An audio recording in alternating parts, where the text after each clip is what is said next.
জয়া কলকাতা থেকে।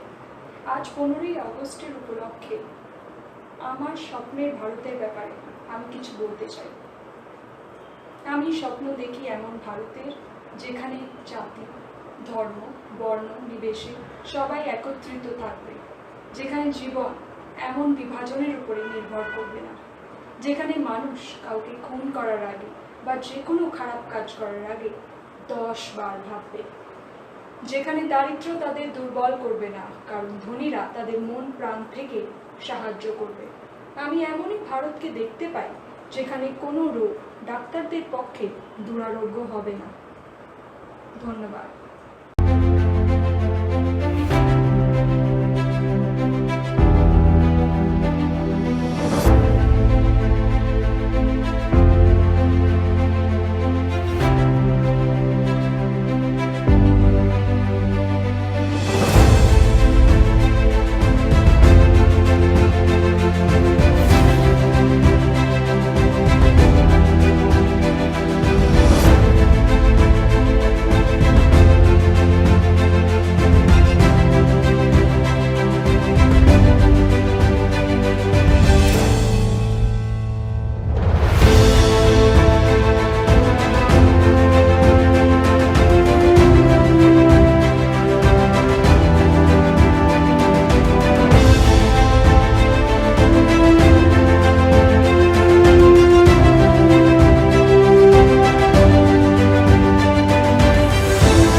हेलो, नमस्कार मित्रों।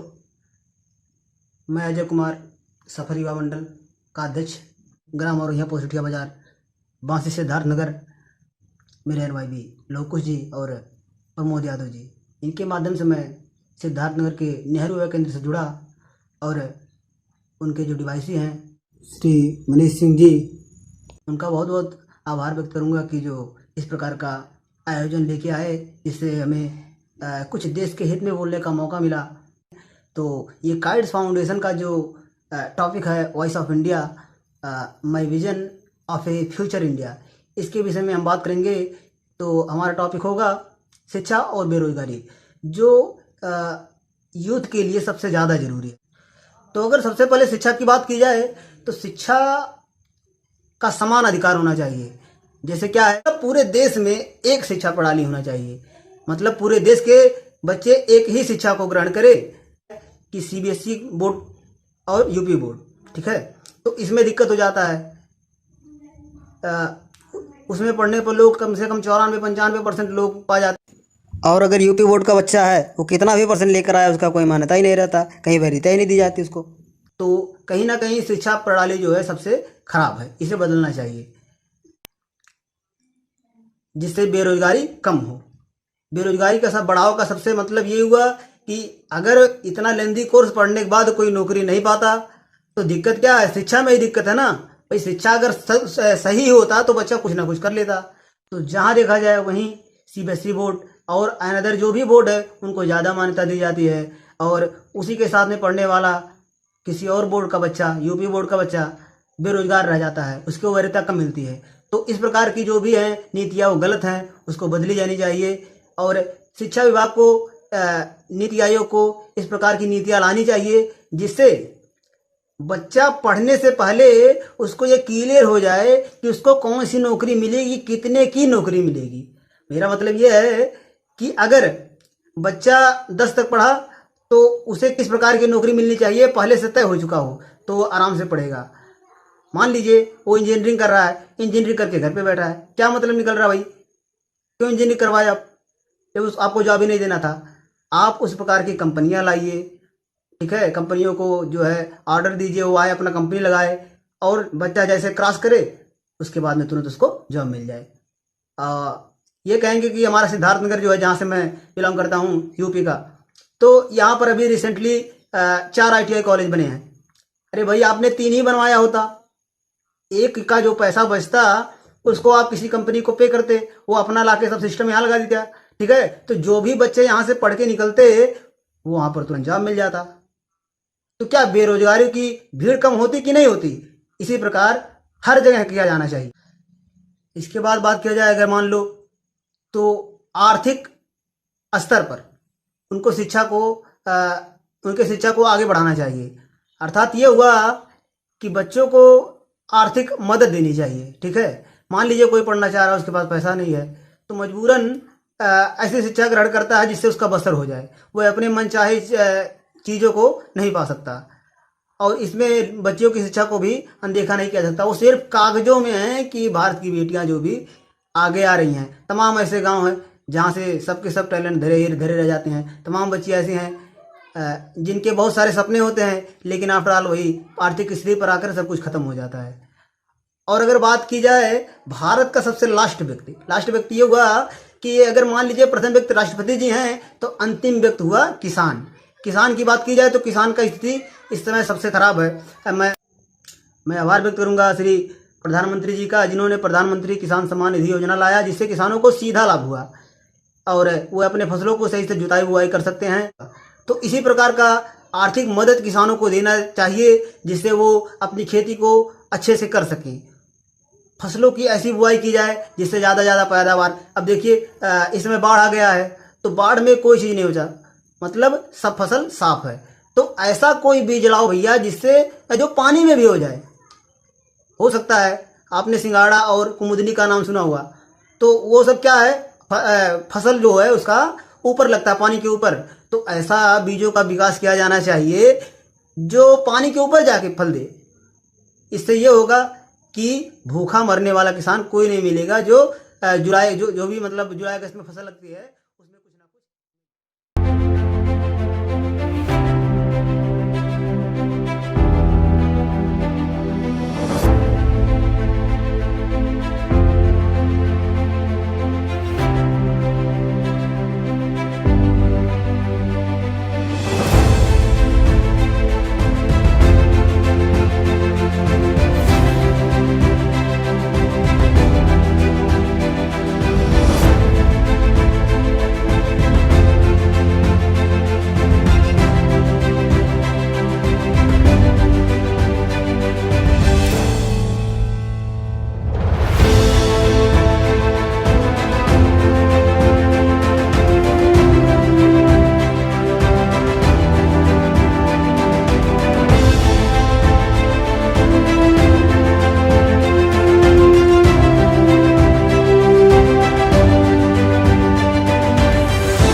Hi guys, my name is Amit and I'm from Jammu and Kashmir, Kathua.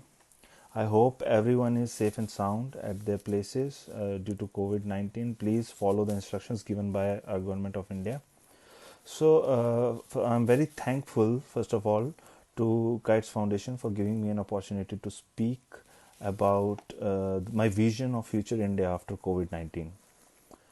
So there was a time when India was mockingly and disrespectfully referred as the land of snake charmers, the land of million gods, cows, dirt, and whatnot, which has undergone a stark metamorphosis and is now being referred as the cradles of IT industry, the world's outsourcing hub, the Silicon Valley of the East, which clearly is signaling India's arrival to a big stage in a big way.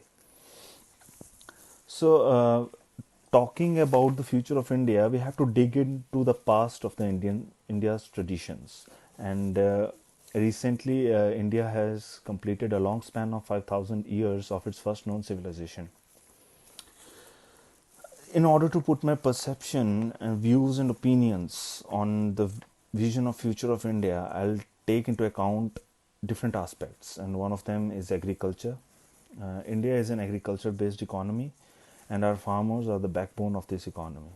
So definitely we must ensure to take care of the needs of the farmers, as we have seen various instances of farmer suicides, crop failures due to drought, disturbances due to any natural calamity nowadays. So various reforms are needed in this direction, but our government is working on it, and various schemes are being implemented on a larger scale, like Manrega is there, PM Krishi Vikas Yojana, Gram Sinchai Yojana, Kisan Credit Scheme, Soil Health Card Scheme, and many more.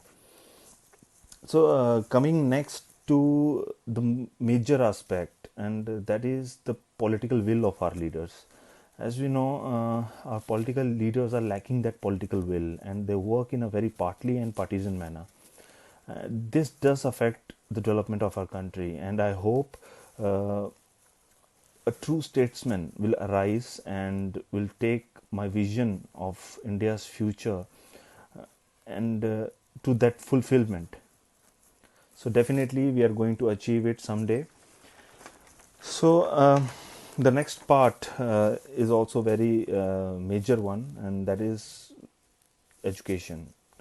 For a human resource development, education is very important, and I hope with the advent of time we'll develop a very rapid and advanced education system for all, and that is what will take India to new heights.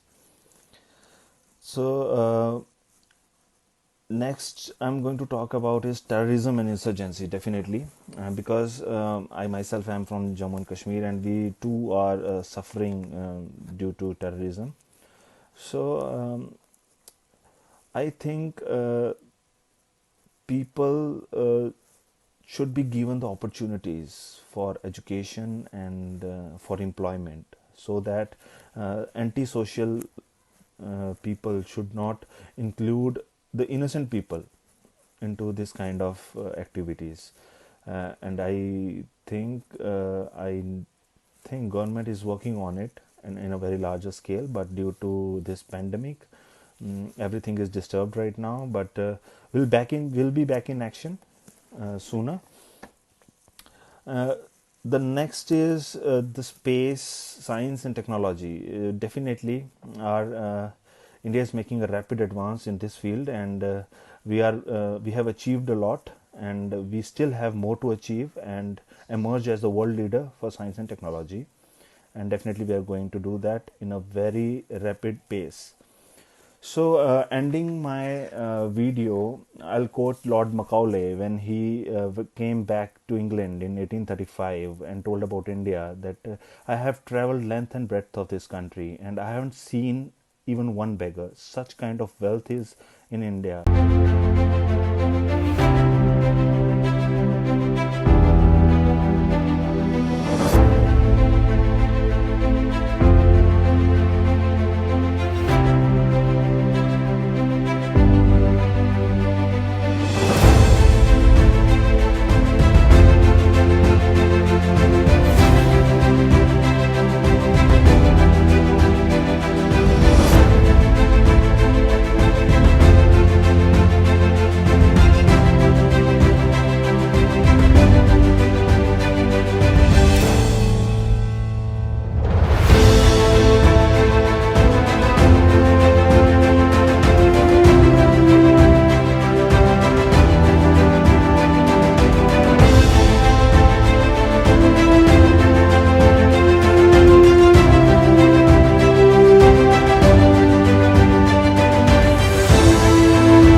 വിപത്താണ് നാം ഇന്ന് നേരിട്ടുകൊണ്ടിരിക്കുന്ന COVID-19.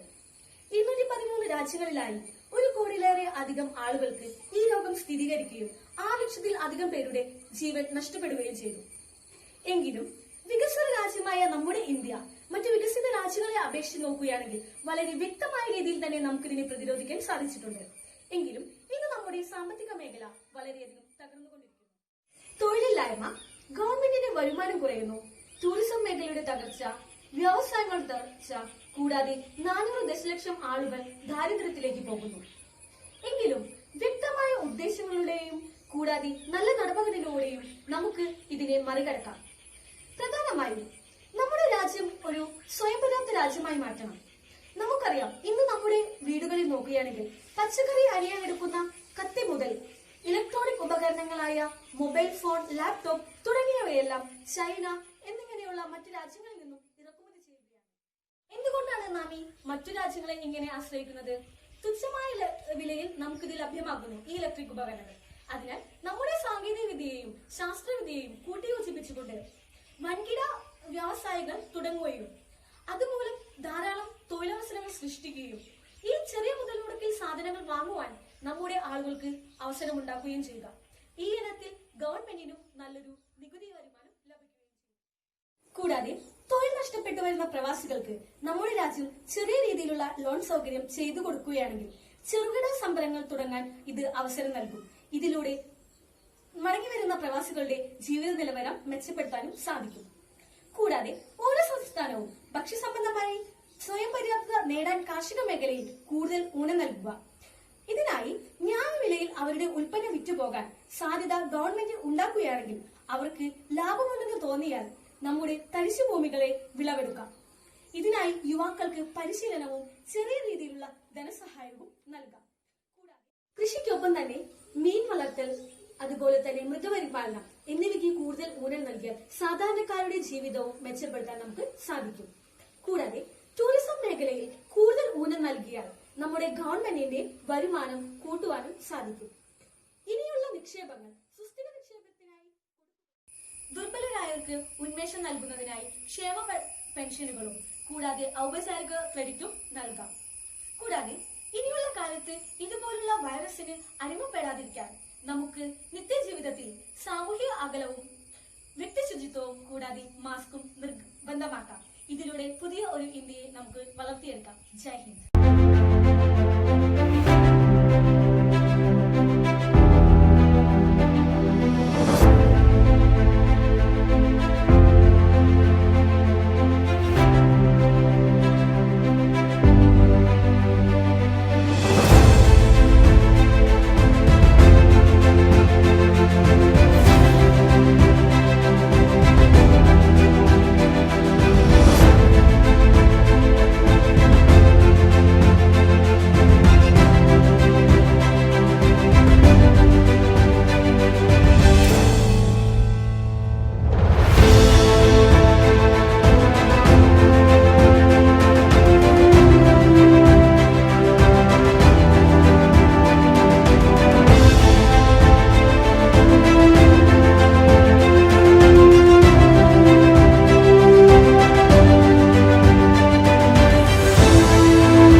नमस्कार, मैं अंकिता शर्मा हिमाचल प्रदेश के ऊना जिले की निवासी हूँ। आज मैं मेरे सपनों के भारत पर कुछ कहना चाहूंगी। आज हमारा भारत देश प्रगति की ओर गतिशील है। इसमें कोई संदेह नहीं कि भारत ने आज आजादी के 73 वर्ष बाद पूरे दुनिया में अपनी एक मजबूत पहचान बना ली है। पर मैं आज अपने भारत के वर्तमान नहीं पर भविष्य पर कुछ कहना चाहूंगी। मैं चाहती हूँ कि मेरा भारत देश कुछ ऐसा हो जहाँ हर व्यक्ति की मूल जरूरतें रोटी, कपड़ा और मकान पूरी हो सके। जब व्यक्ति अपनी मूल जरूरतों के संघर्ष से हटेगा तो वो अपने अंदर छुपे हुनर और प्रतिभा को अपने उस समय में निखार सकेगा, जिससे ही निसंदेह हमारा भारत विकसित। कोरोना जैसी महामारी ने हमें फिर से ये याद दिला दिया है कि आज भी हमारे देश का निम्न वर्ग अपनी मूल जरूरतों के संघर्ष में ही लगा है। यूनिवर्सल बेसिक इनकम का जो विचार चर्चा में है, उसे अब सच में बदलने की आवश्यकता है। आज के बच्चे कल का भविष्य हैं, तो अगर हम आज बच्चों के हुनर और बुद्धि को निखारेंगे तो निसंदेह वो भविष्य में हमारे देश के लिए एक बहुमूल्य धन साबित होंगे। तो इसके लिए मैं चाहती हूँ कि मेरे भविष्य का भारत कुछ ऐसा हो जहाँ हर बच्चे को भरपेट खाना मिले, उसे अच्छी शिक्षा प्रदान की जाए और सबसे जरूरी उसे आचार विचार की शिक्षा दी जाए, ताकि समाज में बढ़ते अपराधों को रोका जा सके। मैं चाहती हूँ कि मेरे भविष्य का भारत कुछ ऐसा हो जहाँ नारी का सम्मान हो। हम सब जानते हैं कि नारी के साथ हमेशा से ही अत्याचार होता आया है और इस अत्याचार को खत्म करने के लिए स्वयं नारी को ही आगे आना होगा। इसके लिए हमें नारी को शिक्षित करने की जरूरत है। इसके लिए हम समाज के पिछड़े वर्गों में जाकर लोगों को जानकारी दे सकते हैं। महिलाओं को उनके स्वास्थ्य संबंधी शिक्षा दी जा सकती है और हमें ही महिलाओं को उनके अंदर छुपी हिम्मत और प्रतिभा से अवगत कराना होगा। मैं चाहती हूँ मेरे भविष्य की नारी कुछ ऐसी हो कि वो अपने जीवन के सभी फैसले खुद ले सके और इसके लिए हमें सबसे पहले नारी को शिक्षित करना होगा। मैं चाहती हूँ मेरे भविष्य का भारत कुछ ऐसा हो जहाँ सभी में एक दूसरे के प्रति सहानुभूति हो, प्यार हो, जाति धर्म के नाम पर दंगे फसाद ना हो। और मेरे इस सपनों की इस भारत का आधार है शिक्षा, स्वस्थ व सही वातावरण और सही आचरण। और इसके लिए सबसे जरूरी है कि हर व्यक्ति की मूल जरूरतें पूरी की जाए और इसके लिए सरकार को कुछ कदम उठाने होंगे। जब व्यक्ति की मूल जरूरतें का संघर्ष खत्म हो जाएगा तो व्यक्ति अपने अंदर छुपी प्रतिभा को निखारेगा और निसंदेह मेरा भारत आगे बढ़ेगा। मेरे देश का आधार यहाँ के बच्चे, महिलाएं और जवान हैं। हमें इन्हें बढ़ावा देना होगा। जब आधार मजबूत होगा तो मेरा भारत देश अवश्य विकसित होगा। मैं चाहती हूँ मेरे भविष्य का भारत कुछ ऐसा हो जहाँ हर बच्चा अपना बचपन और स्त्री अपनी